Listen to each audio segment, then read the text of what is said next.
So you don't want to make a turkey on Thanksgiving. Let me show you something else you can make. Okay, so you are gonna need some stuffing mix for this. So I'm just using a bag of stuffing that I got at my grocery store. You're gonna wanna take into account the package instructions for it because you wanna use the amount of liquid that it tells you to on the instructions.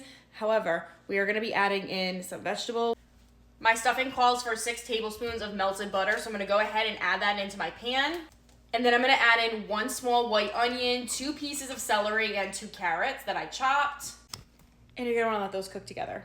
Now, if your stuffing mix doesn't call for oil or butter and it just says to put in chicken broth or water, totally fine. Add in about 2 to 3 tablespoons of butter. You're gonna want just enough, that way the vegetables cook down. Once your butter is melted and the veggies start to cook down, then you're gonna add in your water or chicken broth, whatever your package instructions call for. Once that comes to a boil, add in your mixture.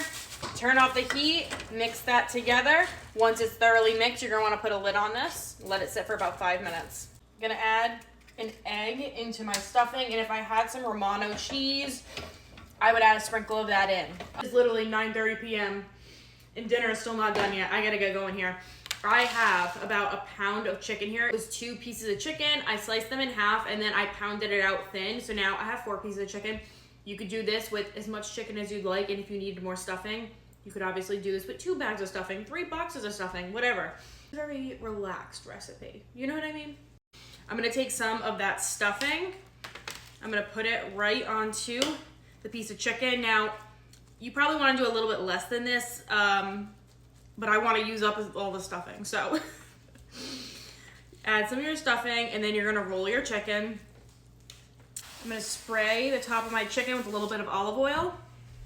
I'm gonna top my chicken with some poultry seasoning.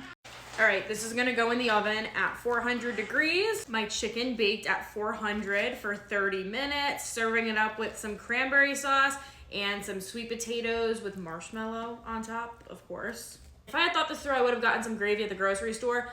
And if it wasn't 10:15 at night, I would make a homemade gravy, because gravy would go great on this, but you get the point. And that's dinner.